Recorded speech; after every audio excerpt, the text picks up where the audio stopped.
Hey, what's going on, guys? My name is Dr. Boyce Watkins. Welcome to drboycetv.com, the home for intelligent Black people. Today, I want to talk about Alberta King. Alberta King is the mother of Martin Luther King Jr.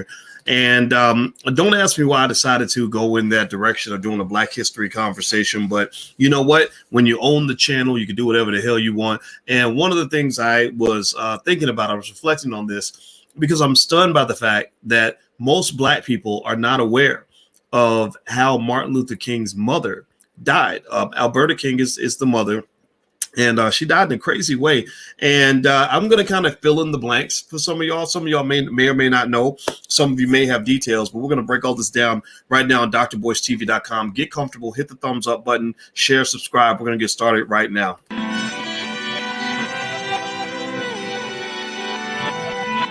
Here we are, clan the isms, cataclysm, great. Our people out here struggling, trying to make it in this state. Everybody out here doing it, but we the ones who late. Now family, we the ones who gotta delegate. Get that money in the power, never be fake. Stick to cosign for 3. What did he say? Create jobs, support our own. Educate the same and buy back your home. Got 3 degrees, triple 10. 3 PhDs, now we on the CNN.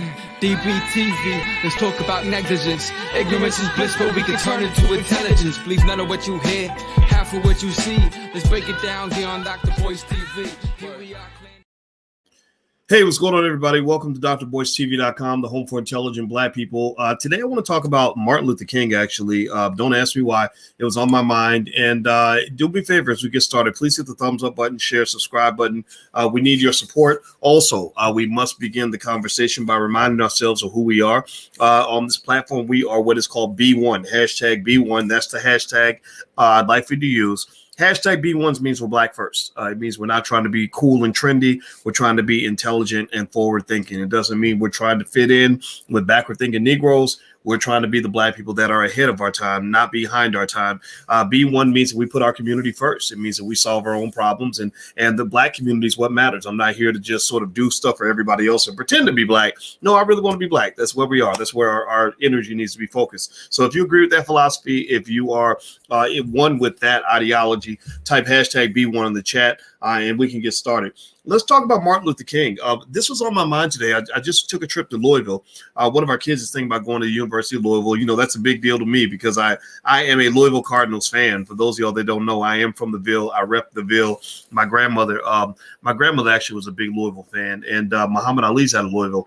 And here's an interesting thing about Louisville that you may not know. How many of you, give me a yes or no in the chat if you knew this, and we're going to talk about Martin Luther King's mother in a second, but I want to ask you, how many of you knew that about a year after Martin Luther King died, how many of y'all knew his brother died in Louisville? How many of y'all knew that Martin Luther King's brother also died like right after he died? Did anybody know that? And I asked you this question. Give me a yes or no in the chat if you knew that. The reason I asked you this question is because everybody knows the basic stuff, right? Like everybody knows "We Shall Overcome." Everybody knows about the speech and the little white girls, little black boys holding hands, but nobody knows all the other stuff, right? And it's fascinating to me that when you look at the life of Martin Luther King, that we all know who he is. We all know sort of the basics of the civil rights movement, but we don't know all these other important facts that are connected to this. And I'm going to tell you why this is happening. This is because you're letting white people educate your kids. You're leaning on your oppressor to give you your education, and that's not working for you. Give me a yes or no if you agree with me that maybe we need to start educating our own instead of waiting for other people to educate us. That means if you're being educated on Black history, it should come from Black people, not from people who are going to tell you to worship a slave master. If you want to learn about economics, it should come from Black people, not people who are only going to teach you how to build white wealth, but people who are going to teach you how to build Black wealth, right? When you learn about your health, you should get your education from people that want you to be healthy long-term in a holistic way, in a preventative way, not from people who just tell you to go and eat a bunch of fried chicken and go get a government shot to protect you, right? Like seriously, if you really keep going down the list, there's so many areas where we really need to have a takeover. You know, Jay-Z used to have that song called The Hova, like H to the Izzo, right? Well, we need to have a takeover in the black community. We need to do a HOVA where we just take over everything. We take over education. We take over our own economic systems in particular. We take over our own media. We take over our children and what goes into their heads, because it's fat. I mean, it blows my mind. Not just that most of you don't know how Martin Luther King's mother died and his brother died, but also most of your children go to school and they will learn everything in the world about the civil rights movement, but won't learn nothing about Marcus Garvey. Like literally, they will hide Marcus Garvey. Like we don't want the little Negroes to find out about Marcus Garvey.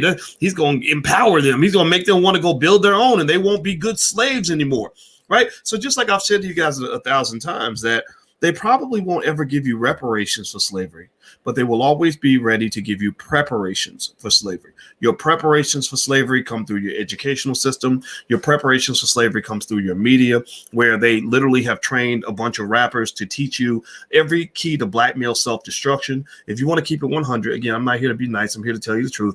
A lot of times when you're seeing people have consequences in their lives, whether it's health-wise, going to prison or whatever, it's because some of the music that you're taking in on a daily basis ain't nothing but garbage. It's nothing. It's designed to kill you. It's designed to destroy you. That's strategic.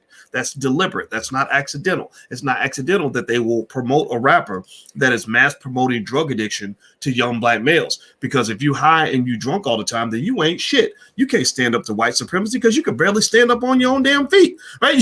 How you gonna go and conquer the world when you can't even remember how to go pick up your kids today because you're so busy getting high all day, right? So they want you high. They want you stupid. They want you broke, because high people that are stupid and broke can't do nothing. High people that are stupid and broke are sitting around waiting to be victimized and to be killed by a cop or killed by a gangbanger or whatever, right? The people that are alert, the ones who are strategic, the ones who are strong, the ones who are intelligent, you become public enemy number one. So let's dig back into this. Do me a favor, hit the thumbs up button, hit the share button, hit the subscribe button. Also, I have a book called It Takes a Village to Raise the Bar. This is my vision for the black community for the next 100 years. You can go get the book for free at allblackeconomics.com. Please read it with your children. It costs you nothing. Hundreds of thousands of you have read the book. I want hundreds of thousands more to read this book because this is very important. You're not getting messages like this everywhere else. Eventually, though, everybody's going to be doing it, just like with economics. 10 years ago, wasn't nobody talking about wealth building, but now everybody's talking about it.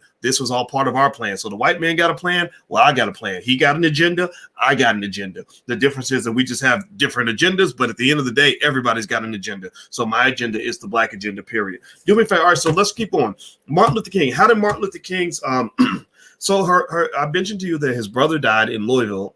It was really interesting how he died, because he died. They said he drowned in the pool, but the odd thing was that he was a very good swimmer. Now, the other interesting thing, though, unfortunately, was that he was also a drinker, and so that's what kind of muddies the water. But I personally believe that it's not a coincidence that he died, in his pool, and he's a very good swimmer. I personally think that he, that there might have been some foul play going on. It's not a coincidence that he went down. At that time, they were hunting and taking out anybody that they thought could pose a threat to the system. Martin Luther King's gone, so people instantly turn to look to his brother or people connected to him for leadership. Well, the goal is to take those people out. So his brother goes out, I think about 1969, 1970. And then his mother, a few years after that, Alberta, bless her soul, she got murdered. And what's fascinating about Alberta's mother, Alberta's murder, not Alberta's mother, she is the mother, was that she was actually killed by a black man. Now, how many of y'all knew? Now, a lot of y'all knew that she got killed. How many of y'all knew? Give me a yes or no if you knew that Alberta King, the mother of Martin Luther King, was had her life taken by a black man. Does anybody know that? And it's fascinating to me. And tell me if you're also fascinated by the fact that this is not something that kids are learning in school. I'm utterly stunned by this, that they don't teach this. And that's what's leading me right now to do something that's probably surprising some of you. I'm literally giving a basic black history lesson that can be found on the internet. But I said, my God, if they're not doing this in school, then we got to do this ourselves. So let me just tell you what happened. Then I'll give you guys know, I don't just tell you what happened. I give you the Dr. Boyce breakdown of what I'm seeing here. So it says Alberta King was shot and killed on June 30th, 1974, at the age of 69, by Marcus Wayne Chanel, a 23-year-old black man from Ohio who had adopted the theology of the Black Hebrew Israelites. Now, mind you, I love my Hebrew Israelite people. I got people that follow me that are part of Hebrew Israelite. So this to me is not in any way a disparaging statement about them at all. So I'm not, I think that what happened then, I don't in any way, I know people want to act like because somebody believes in Farrakhan and they go kill somebody, they want to blame Farrakhan. I don't believe that's true. I believe in individual liberty, individual choice. And so, this idea that somehow because you're affiliated with a group, that the entire group is responsible for any personal decision you make, that's just dumb. That's just stupid. I'm a believer in personal choices. Even this week, I think some people got maybe a little bit uncomfortable with me or upset with me when we were talking about Black Rob and they were saying Diddy ain't nothing, man. Diddy let him die. Diddy did this, Diddy did that. And I was like, Black Rob's a 50-year-old man. I'm not saying that Diddy did everything he was supposed to do. I don't know that business arrangement, but when you're a man, I'm just being honest with you guys. When you're a man, you're supposed to handle your business. You are responsible for getting your health insurance. You are responsible for taking care of your health. You are responsible for doing the things you need to do to have a better life. And if you go into a situation voluntarily where another man exploits you and you sit there at the end and you say, well, and I don't think, and Rob didn't say this. This was what people were saying online. He didn't say it. This is what other people were saying. Like, oh, Diddy should have done this and done that. I never grew up in a world where a grown-ass man is supposed to be taking care of another grown-ass man. I just never grew up I never grew up in a world where a grown man is responsible for the choices of another grown man. When I have friends that have gotten high. I have friends that have killed themselves. I have friends that have gone to prison. I have friends that have murdered people. And if somebody was to come to me and be like, well, Boyce, you should have made sure that didn't happen. I'd be like, okay, and how in the fuck am I supposed to do that? How in the hell am I supposed to control the choices of another grown man? Seriously. So I just think that in general, I'm not telling you guys what you can believe what you want to believe, but I'm just going to tell you there's something weird on the internet where there is this weird energy where there are people there. I think it's a small segment. I honestly believe that. I don't believe the majority of our people think this way, but they have a presence of people that always look for somebody else to blame when something goes wrong in somebody's life. And I'm not a fan of that, right? So anyway, let's get back to that.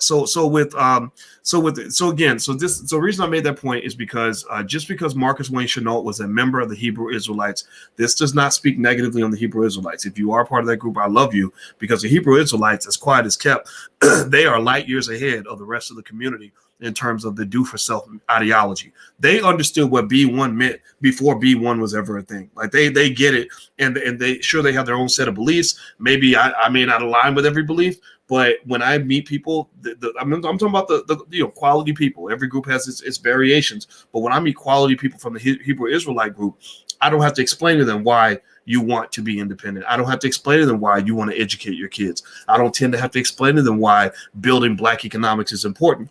The hardest people to explain this to is typically like your so-called educated corporate Negroes, right? The Black people who have become so dependent on the white man's nipple that they don't know how to exist without the help of white people. They bring in these ideas from other people just because they think that white people are more powerful. So you're not just fighting against the challenges that are already there. You're fighting against white supremacy. They've been infected with white supremacy.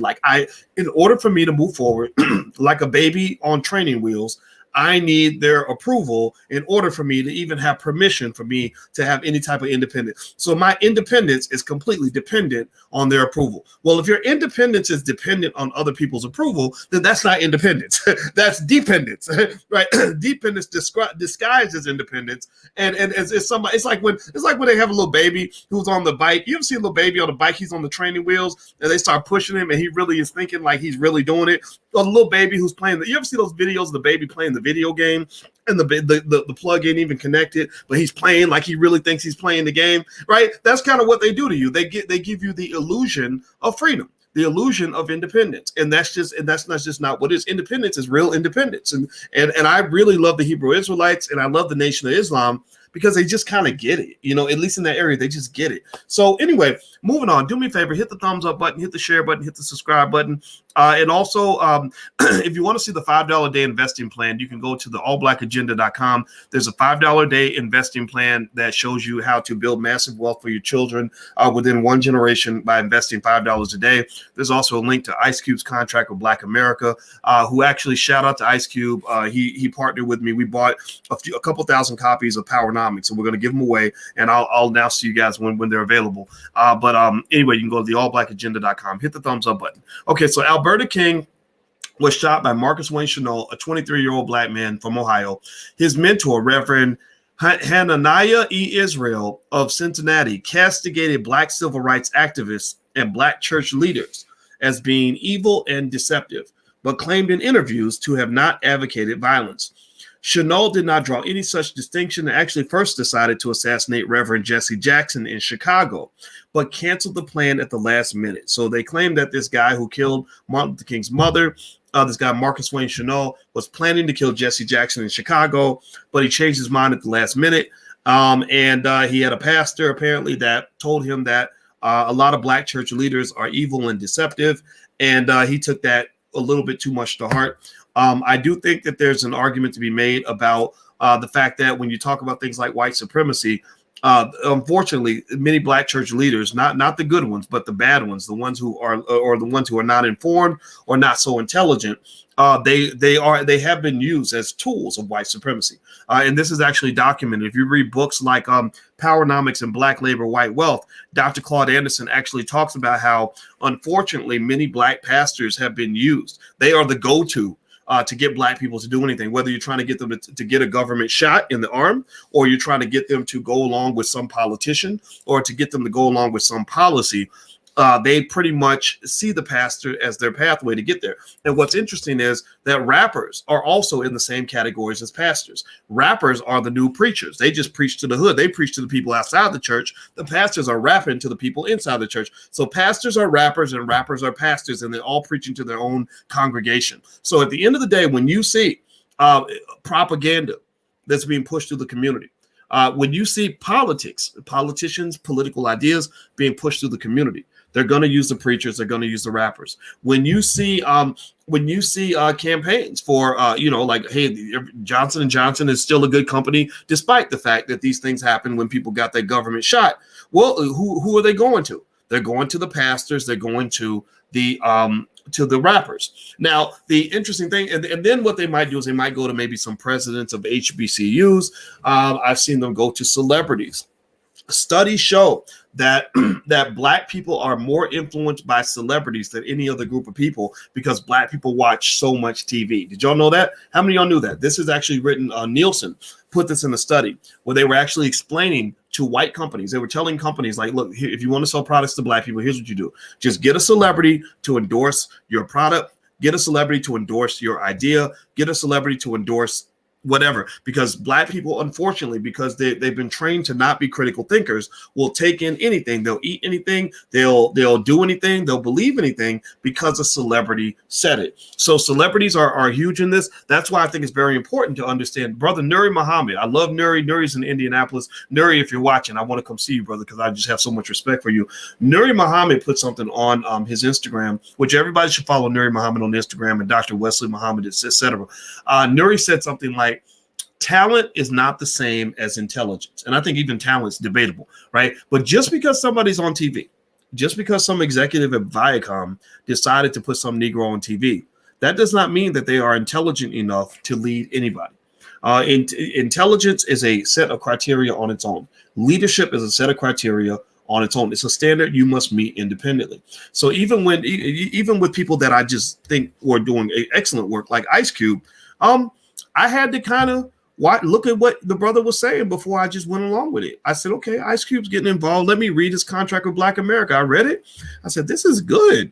Wow. And he worked with a lot of scholars. He really took some time. This is nice. And then I talked to him. I said, okay, all right, okay, this is good. So we're not dealing with a Nick Cannon type situation, because now you see Nick Cannon, he's playing the role that he's meant to play. Nick Cannon is not meant to be the leader. Nick Cannon is best appropriately positioned as the clown, right? And I saw him, and he was doing an ad for Wildin' Out. Let me just show y'all. some of the imagery I saw, and it's really clownish imagery. Let me see, because they're promoting the new season of Wild 'N Out. Like, wait, Nick did a good job. He was properly butt broken. They're giving him his meritorious manumission, and I saw him. And I'm gonna share my screen. I want y'all to just really look at this and understand this. Like, this is clown-like imagery. They basically said, okay, now you know your place. So let me show you. Look at the imagery here. Like, this is a clownish kind of minstrel show kind of look, right? It's like outrageous, over the top, kind of like hat cocked to the side, like unfortunately, and it's kind of unfortunate because I think Nick was trying to become something different from that.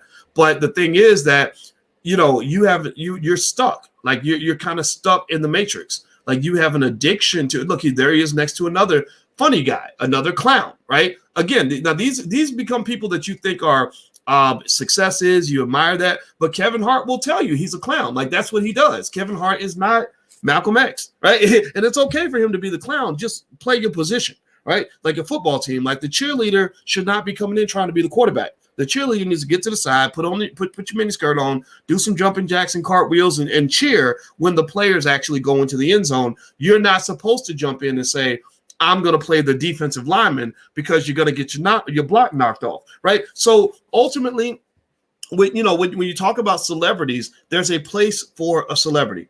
A celebrity's place is not at the front of Black leadership. That is not where they belong. So any celebrity, I just encourage you, give me a yes or no if you agree with me. Every celebrity that wants to step in and become involved with whatever activism that you find to be relevant, I hope that you will vet that person. Just give me a yes that we're going to start vetting people and stop thinking that because a white guy put you on TV, that suddenly makes you qualified to lead the entire Black community. All right. So anyway, do me a favor, hit the thumbs up button, hit the share button, hit the subscribe button. There's my Clubhouse information, by the way. I don't know if you guys know I'm on Clubhouse. So if you want to follow me on Clubhouse, you can just follow me there. And what I'm going to start doing is doing some private conversations on there with some good topics. So feel free to follow me on Clubhouse. All right. So they said, so here's the story about the guy who assassinated Martin Luther King's mother. His name is Marcus Wayne Chenault, 23 years old. So he wanted to get Jesse Jackson, but he couldn't get Jesse. So he decided to go after Martin Luther King Sr., actually. So 2 weeks later, he set out for Atlanta, where he shot Alberta King with 2 handguns as she sat at the organ at the Ebenezer Baptist Church. Chenault said that he shot King because, quote, all Christians are my enemies. Wow. And claimed that he had decided that Black ministers were a menace to Black people. He said his original target had been Martin Luther King Sr., but he had decided to shoot his wife instead because she was near him. He also killed one of the church's deacons, Edward Boykin. In the attack, Mrs. Jimmy Mitchell, a retired school teacher, suffered a wound to the neck. Quote, it seemed like I was watching a scene from a bad movie play out, end quote. King's daughter would later recall in her 2009 memoir, Through It All. King and Boykin were rushed to nearby Grady Memorial Hospital. Officials announced that King was barely alive when she arrived at the hospital, while Boykin was dead on arrival. King died shortly afterward from a gunshot wound to the right of her head. That is a terrible story. That is so sad. Wow. Let me just, as I move forward, let me just reflect on that, right? This family really made a lot of sacrifices, whether you agree with everything. I mean, I think there's a lot to question with the civil rights movement. There's a lot of things that maybe could have been done a little bit different. I think that it was a little too leftist influence. I think that a Black nationalist ideology integrated into when you talk about integration, the first integration that should have taken place at that time was they should have integrated with Malcolm X and the Nation of Islam. That should have been your first integration, to integrate a Black nationalist ideology into what you were doing. And what I admire about Dr. King so much, there's many things I admire about him, is that he was getting that. He was starting to get that. In fact, many of you should be very proud, because right now, what we're doing right here in this space and in this platform is we are continuing the work of Martin Luther King and Malcolm X. We're realizing the dream, so to speak. We're integrating, we're properly integrating ideologies that come from, some of which come from the civil rights movement, some of which come from Black nationalism, some of which come from the Nation of Islam and Malcolm and many of the people who didn't get along back then. we all have an admiration and a respect for all of them, right? We can talk about Du Bois and talk about Marcus Garvey and talk about Booker T and bring it all together, right, into an ideology that is purely black.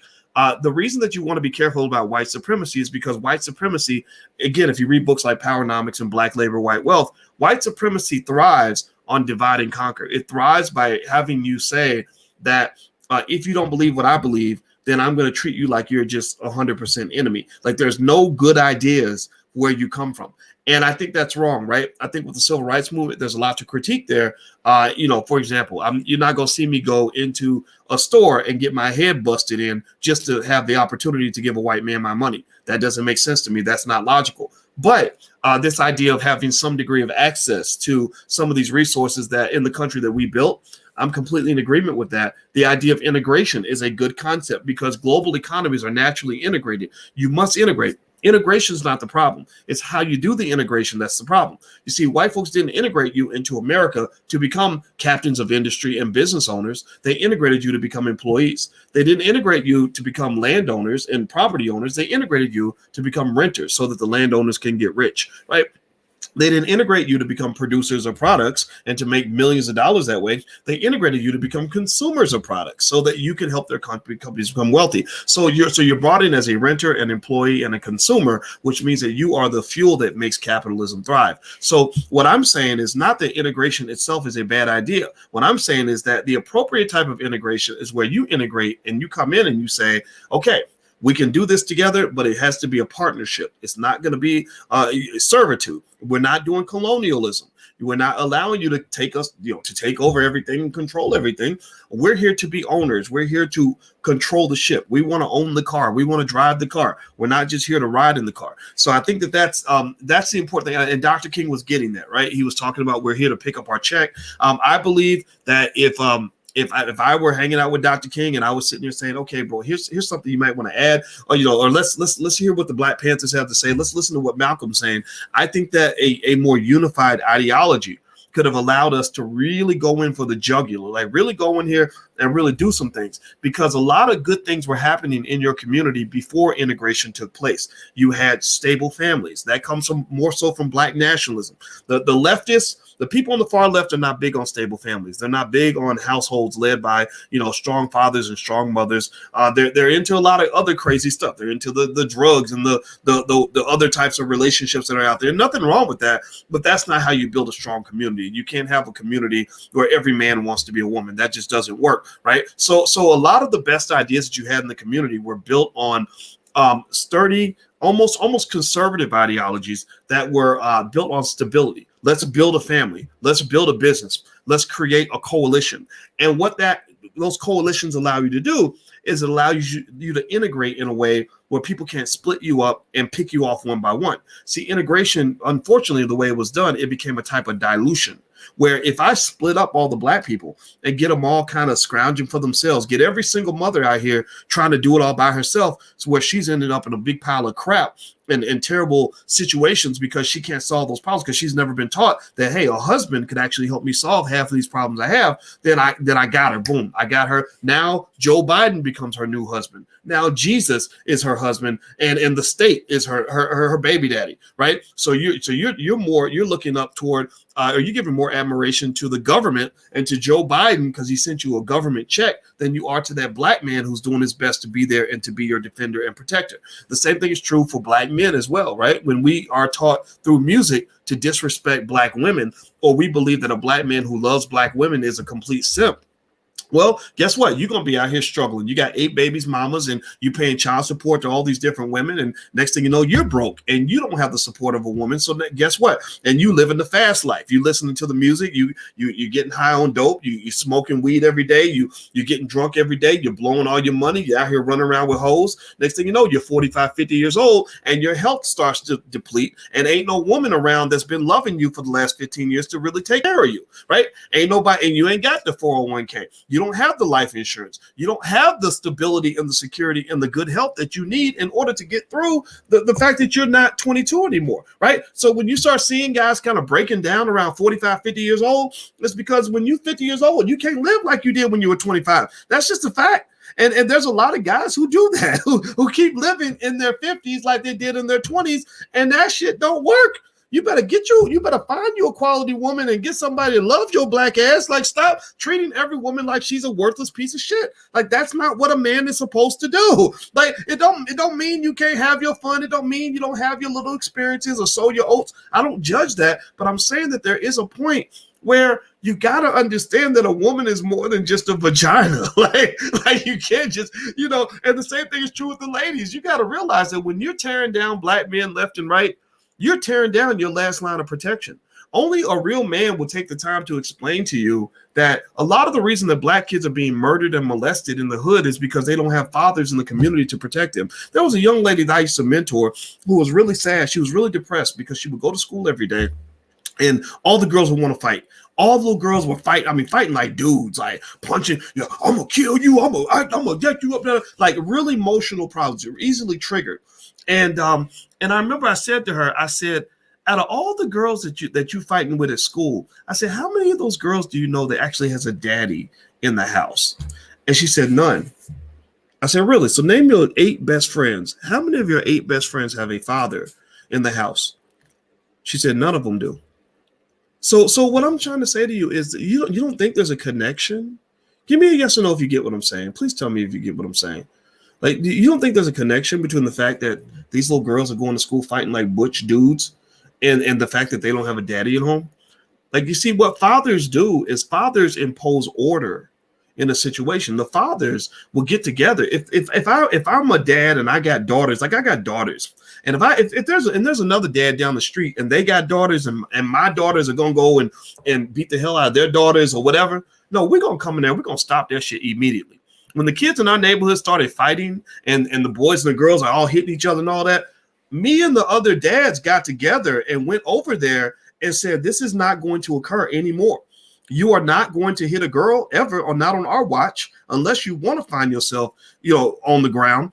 Or, and also we would tell them, the girls, like, stop provoking them, stop this, stop all of this, right? So basically the fathers are the keepers of order in a community. So when you have no fathers, you have no order, you have chaos.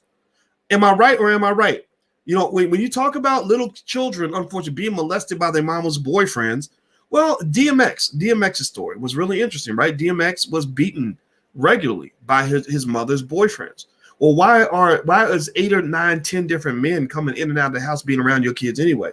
It's not judging you, right? The original judgment, if you want to judge anybody, you can judge his father who never wanted him to be born. His father was never there, right? So, but I guarantee you that if his father had been there with him as a child, he will still be alive today. So fathers matter, institutions matter, structure matters. Don't ever let these people convince you otherwise. Now, do me a favor, hit the thumbs up button, hit the share button, hit the subscribe button. If this platform is helpful to you, if you want to help us grow, we would love to have your support. You can go to intelligentblackpeople.com. In fact, I'm going to do a special lecture this week, a lecture on financial decision making. And actually, everybody who is on the Patreon account, I'll send you a substantial discount. I'll send you an 80% off discount code. I'll put it up there tonight so you can actually take a look. And if you want to join us, you can. Or if you don't want to do that, that's fine. But there's a URL if you'd like to support the platform. All right, so let me finish talking about Martin Luther King's mother. You guys know me. I'll tell you what's going on, but I'd like to give the extra spin to it. I apologize for that, but I can't apologize too much because that's just who I am. Here's what happened to the man. His name is Marcus Wayne Chenault, who killed Martin Luther King's mother. He's 23 years old, from Ohio, Hebrew Israelite. He tried to kill the father. He wanted to take out the father. The father wasn't there, so he took out the mother instead, which makes him an absolute bitch. Here's the conviction. Chenault was convicted of first-degree murder and sentenced to death. The sentence was upheld on appeal, but he was later sentenced to life in prison, partially as a result of the King family's opposition to the death penalty. On August 3rd, 1995, he suffered a stroke and was taken to a hospital. On August 19th, he died at age 44 from complications of the stroke. So he did not live long. He died very young, and that whole story is very, very sad. So here are a couple thoughts that I'll leave you with in terms of just all of this. First of all, this is one of the reasons why we have to educate our own, right? You should have known this. They should have taught you this 30 years ago, 40 years ago, some of y'all. But they didn't, right? They don't teach that stuff in school. So I propose that we start teaching each other Black history. And I'm going to start actually bringing some historians on. We got Dr. Claude Anderson. He's one of the history teachers, but there's others out there. So we got to start doing that. Two, speaking of Martin Luther King, if you read his story, that is an inspirational story because he was a great Black man. Sure, civil rights and the ideology should be questioned because the civil rights movement didn't do what it was supposed to do. It actually made us more dependent on our oppressor as opposed to less dependent. But Martin Luther King lived a great life. He was, in college at an early age. He got his PhD very early, and he was able to live his best life because he was also taught principles and values at an early age. He learned a lot of that from his parents. If you ever want to see, and remember, I don't know if I told you guys this, but whenever I see a person that intrigues me, I always read their bio because I don't just want to know about the apple. I want to know about the tree. I want to know about your parents. How did you become what you are? Like, so with DMX, I understood DMX better when I understood his mother and his father, how his father abandoned him before he was born because he wanted his mother to get an abortion, and how his mother was letting all these dudes run through the house and beating the hell out of him. And then his mother also took him to a boys' home to visit and left him there. So he had abandonment issues that were super deep. He should have been getting around the clock therapy, but unfortunately, when you become very famous and you're making lots of money, the people around you are not going to be the ones to force you to do what you need to do. You have to make that decision on your own. So the same thing is true with Martin Luther King. If you look back in his life, Martin Luther King Jr. is extremely impressive as a person, but actually, he's not nearly as impressive as Martin Luther King Sr. When you read the bio of his father had principles. His father had convictions. His father had morals. His father had courage. His father stood up to white people. And so he got to see what a real man does, what a real man looks like. His mother, obviously, wonderful lady, a nurturer. She supported the father. She said, "We will not eat dinner every night until your daddy gets home. When your daddy gets home and takes his seat at the table, that is when we are going to have dinner." I think that's great, right? So here you have, again, if you're talking about the blueprint for strong families, you have a father who understands his role as provider, protector, and also to provide love and support for his family. You have the mother who understands her role as nurturer, and maybe if she wanted to be provider, right? She can do whatever she wants to do, but mostly nurturer and support system, right? She's the one. The mother's the first teacher, the father's the second teacher. He had great teachers. If he had not had great teachers, he would have been led astray. Right? A lot of kids grow up brilliant, don't have great teachers. They grow up and want to become mumble rappers. They want to become thugs, or they mistakenly identify themselves as something other than what God meant for them to be. So when you choose to make a family or choose to connect with somebody, choose to hook up or lay down, it's very important, obviously, for men. If you lay down with a woman, you got to ask yourself, what kind of mother is this lady going to be? I know she got a big butt and a smile. I know she's looking good. I know the sex is great, but is that really what you want to be dealing with for the next 20 or 30 years, and having your children taught by a person who is unqualified to be an adequate teacher for your children? And the same thing for women. I know a lot of single moms who have horrible problems that could easily be solved if you had a good teammate. When Alicia and I, the kids in the house are not our kids, but we are teammates. Like, there's so many things that come up that literally she can't do on her own. Like, she's like, okay, I can't get the baby to dance class and still go take the other baby to her thing and still go be at work and still get dinner ready. And I'll be like, don't worry, I'll order dinner. I'll take the baby to dance class. We got this. We'll take care of this together, right? That is teamwork. That's what a family's supposed to be. And those of you who never saw that, who have these heroic stories about how your mama did it all by herself for the last 25 years, I think it's just always important to know that it ain't supposed to be that way. And if you don't feel like you know what to do, just know there are experts that can help you. There are people that can teach you how to get along with your partner. Think about this. People love to fuck, right? Everybody loves to get with somebody and lay down and have sex and all that. Sex is natural. That's what people do. But it's like, you know how to connect your body parts with each other. But why is it that you have so much trouble getting along? Like not getting to the point where you're so sick of each other that you're booting your child's other parent out of his life or out of your life before the baby's even born. Well, maybe that means that you need some help, right? Maybe that means you've got some unaddressed trauma and things that are holding you back. And I can just tell you that when you talk about all this whole wealth building thing, you can't build wealth without having strong family structures. You just can't. I'm sorry. The lowest net worth in America is that of a single Black mother. The single Black mother has the lowest net worth in America. Her median net worth is $5. And then she's trailed right behind her is the single Black father. talking about the dude with 5 kids and 4 babies mamas who can't even make money above the table because he's hiding from the child support courts. That's not a stable life. And you can't build, when you talk about building, you can't build on something that has no stable structure. You can't build on an unstable foundation. Do you follow what I'm saying? And your family and your community is your foundation. So the reason you're not building is because they ripped away your foundation, but you allowed them to. You continue to allow them to, but not realizing that now that you're conscious of what they did to you, that's the point where you do something about it, right? So this victim talk, like, oh, well, we can't do nothing because white people keep doing this and keep doing that. The minute you're able to acknowledge that, the minute you're able to recognize that other people have taken away certain things from you, that's when the ball is in your court. The ball, because see, here's the thing: you can't blame stupid people for being stupid because most of them don't even know they're stupid. But the minute you know you're stupid, it's the day that you should work on becoming less stupid, right? It's like a baby. Like if a baby comes to you and says, "Mommy, I need you to change my diaper," well, that's the day where the baby needs to get potty trained. Right? You don't put a diaper on a baby that comes to you and says, here, my mama told me, my mama literally says that I did this. She said, I came in there when I was about 4 or 3 or whatever age I was. And I gave her the diaper and I laid back and I said, here, change me. Like, change me, lady. Right? And she said, that was when I knew that you need to get potty trained. Right? So the same thing is true here. The minute you start acknowledging and understanding that you're a victim, that is the moment where it is your responsibility to erase and reverse the victimhood.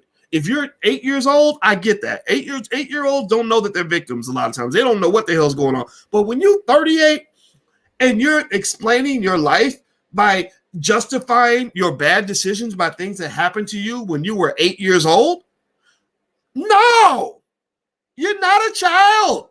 You're grown. If you can acknowledge your victimhood, then you can acknowledge your solution. If you can see how they did it to you, then you can see what you can do for yourself. You're aware. You have awareness now. So stop that. Just stop it. Let me keep going. Hit the thumbs up button, hit the share button, hit the subscribe button.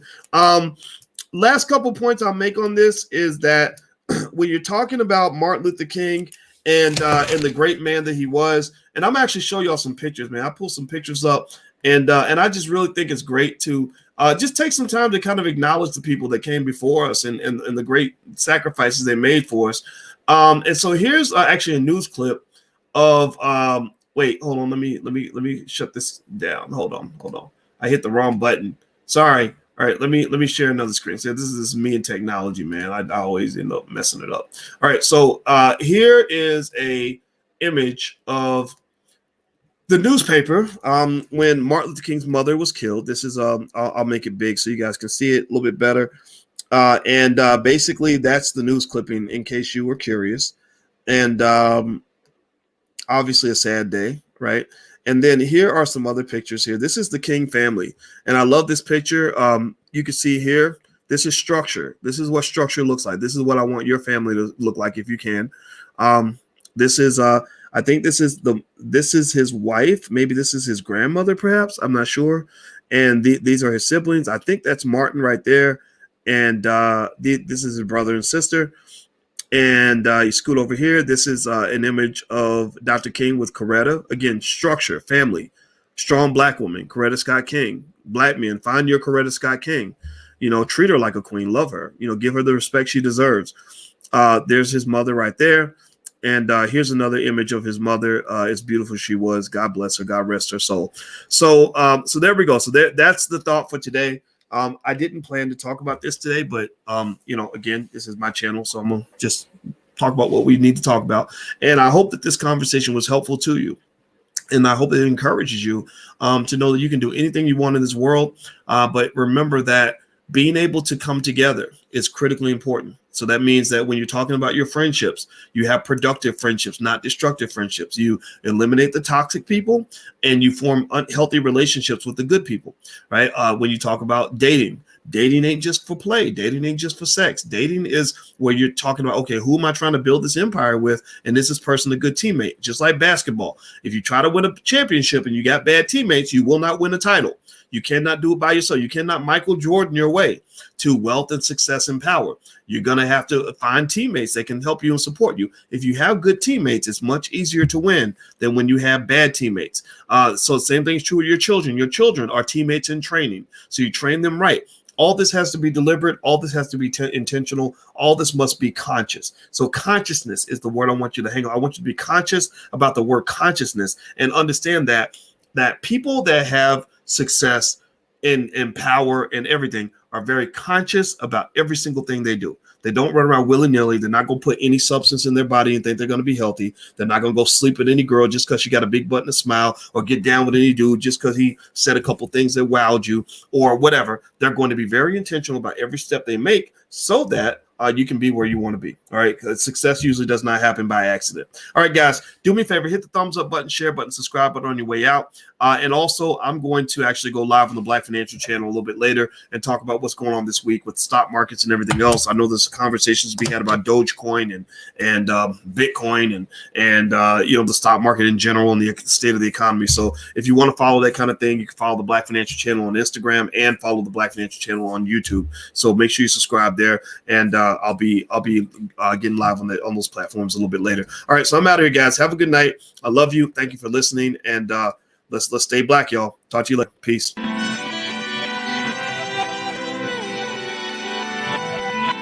Here we are, clanting the isms, cataclysm great. Our people out here struggling, trying to make it in this state. Everybody out here doing it, but we the ones who late. Now family, we the ones who gotta delegate. Get that money in the power, never be fake. Stick to cosign for 3. What did he say? Create jobs, support our own. Educate the same and buy back your home. Got 3 degrees, triple 10. 3 PhDs, now we on the CNN. DBTV, let's talk about negligence. Ignorance is bliss, but we can turn it to intelligence. Believe none of what you hear, half of what you see. Let's break it down here on Dr. Boyce TV.